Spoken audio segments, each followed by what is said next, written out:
I really appreciate you joining me today, and this is some local news about a murder that took place in Redditch, and 8 teenagers from Birmingham have been arrested for it. The story broke on March the 8th, and the police have identified the victim as Ian Kirwan, aged 53 years old. He was stabbed to death, they said, outside Asda supermarket, and the police this afternoon confirmed they arrested 8 teenagers on suspicion of murder, and 2 other teenagers were arrested on the 9th.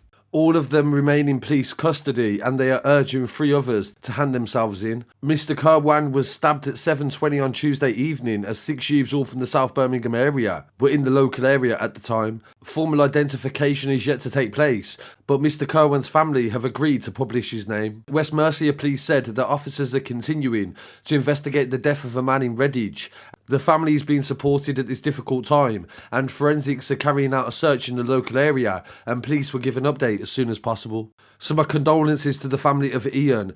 In the latest update in relation to the murder of Ian, police have already charged a 14-year-old boy with his murder. He's appeared in Kidderminster Magistrates Court, and 11 teenagers have been arrested so far.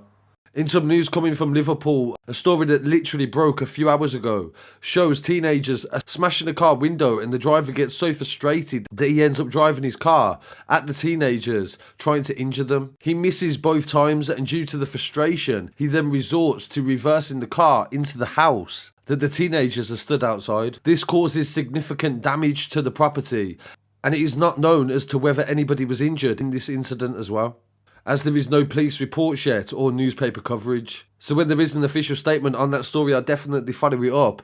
But it also goes to show as well that sometimes people just get angry. It doesn't matter how many cameras are around. Some people get so frustrated and fed up with things that they just resort to violence. And this should never be what happens. Of course, these teenagers are in the wrong in some way for provoking the retaliation. But at the same time, the driver of the car is more than likely a lot older than them, and potentially should have known better.